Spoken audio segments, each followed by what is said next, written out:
참 예수님 사랑합니다. 내일이 12월 1일이지만 달력을 이렇게 떠보니까 이제 한자가 남았어요. 참 세월이 참 빠르구나. 이제 12장짜리 달력이 이제 한 장밖에 남지 않았구나. 그런 생각을 하며 많은 지난 시간들이 잠깐 떠올랐습니다. 너무 바쁘게 지냈구나. 분주했구나. 정신없었구나. 그런 생각이 떠오르면서 한 장이지만, 한 달이지만, 주로 말하면 4주가 아직 남았고, 또 아직 30일이라는 긴 시간이 남았구나. 그래서 이제 12월까지 좀 분주한 마음을 좀 자제하고, 좀 이렇게, 좀 느리게 생각하면서 의미 있게 한 달을 보내드리겠다는 그런 생각을 어제 달력을 너무 썼습니다. 대림식이라는 말씀을 드렸습니다. 우리는 이제 12월 달을 대림절과 성탄을 안고 지내게 됩니다. 대림식을 어떻게 잘 지낼 수 있는가? 세 가지입니다. 첫째, 기도하고 참여하고 사랑하는 것. 이것이 이 12월의 대림절과 함께 12월을 잘 보내는 하나의 길입니다. 기도한다는 것. 성모 마리아를 생각하게 합니다. 성모 마리아는 그 기도 중에 내 영혼이 주님을 찬송하며 매주 하느님을 생각하는 기쁨의 이 마음 설레입니다. 라는 성모 마리아의 아름다운 찬가가 있는데 그 내용 그대로 늘 하느님을 찬미하는 마음, 그것이 기도의 마음이지요. 그분이 시키는 대로 하여라. 왜 우리는 기도해야 합니까?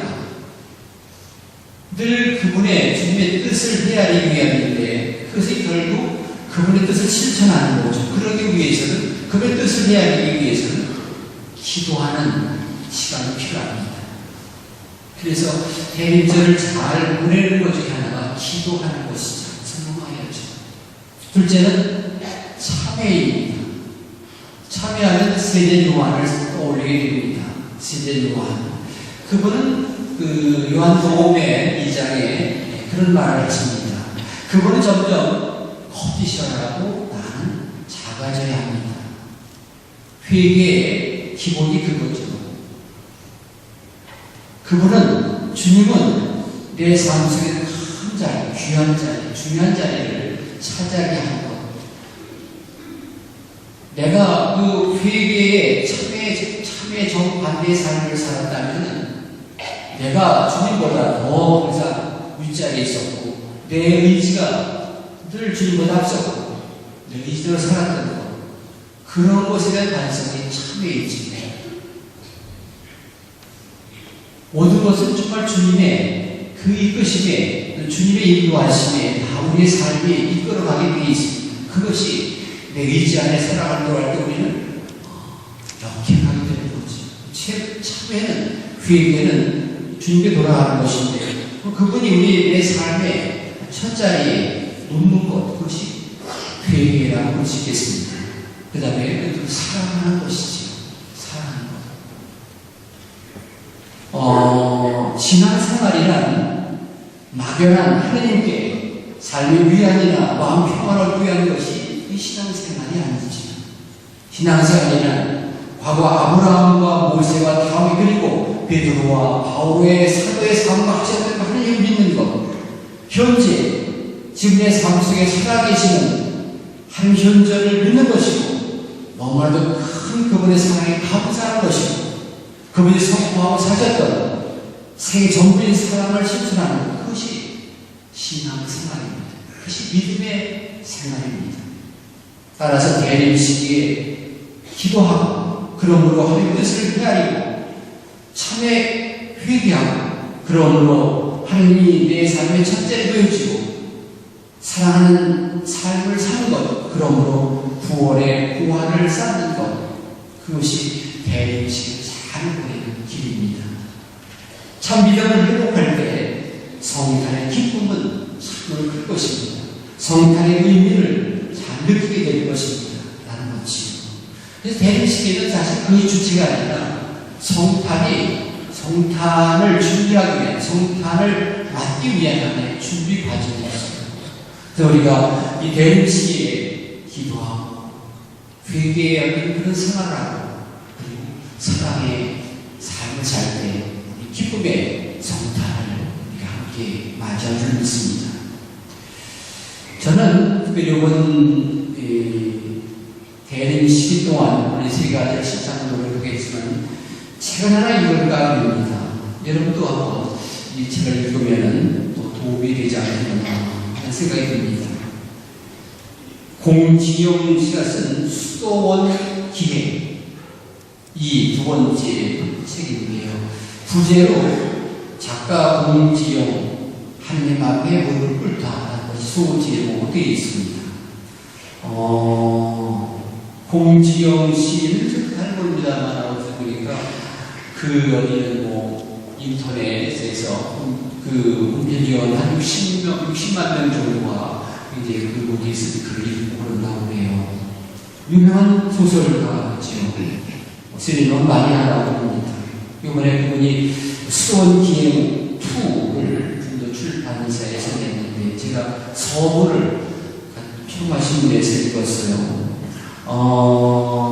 그분이 그 서문에 쓴 내용을 보면 대중에게 쉽게 말하지 못했던 하나님과의 만남을 아주 작심하고 이런 서문을 쓰고 있습니다.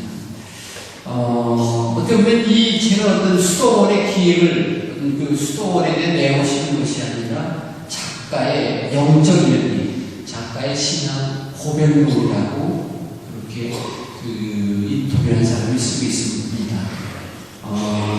수도원 방문과 얽혀 풀어낸 저자의 처절한 유의 체험. 이 저자는 무조건 용서 모든 것을 사랑이 이끄시는 하나님 앞에 무릎을 꿇은 내용을 쓰고 있다고 합니다. 싫다는 아기를 억지로 끌고 와서 예방주사를 마치는 것이 하나님의 사랑입니다.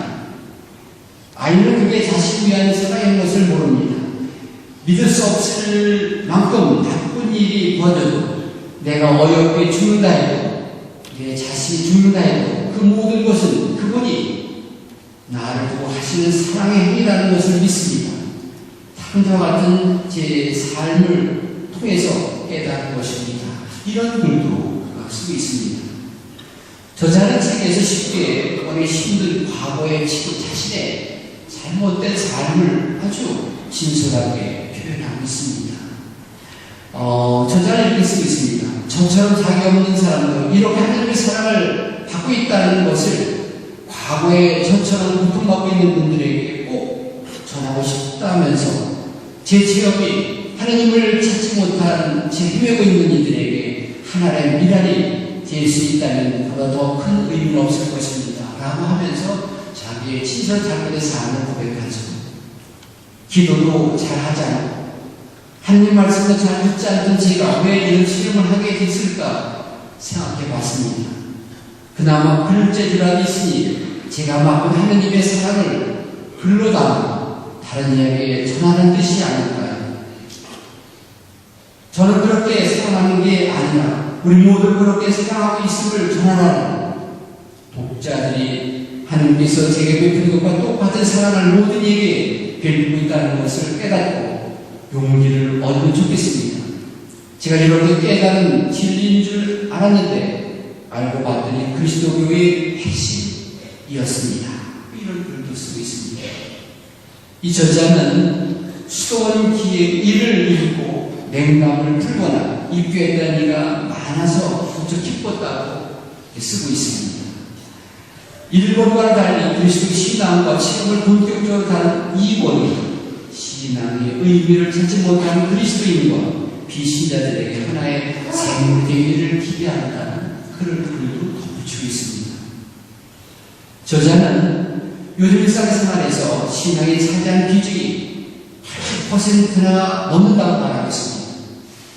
매일 설교사에 참여하고 아침마다 성모의 기도를 바친다고 말합니다.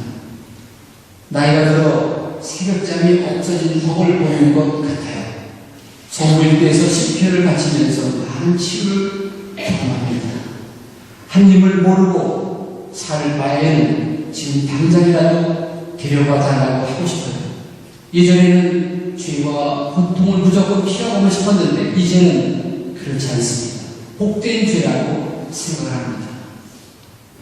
저자는 지난날을 돌이켜보면서 모든 것이 하나님의 사랑의 표현이었다고 말하면서 아픈 주사바늘을 또 맞더라도 기꺼이 달게 받겠노라고 그리심하는 고백을 합니다. 공지영의 수도원 길 투인데요. 한번 이 대림절에 같이 읽으면 우리가 어쩌면 대림절에 도움이 될 뿐만 아니라 내 신앙 회복하는 큰 하나의 은총이 되지 않겠나. 저는 한번 이 대림 시기에 이 소설을 아마 소설이라기보다는 저의 신앙 고백이라고 했죠. 읽으면서 도움을 받고자 합니다. 대림 시기 뭔가 한번 주님을 정말 만날 시간, 주님도 가까워지는 시간, 주님 감사하는 시간이 되었으면 좋겠습니다. 깨어있어요.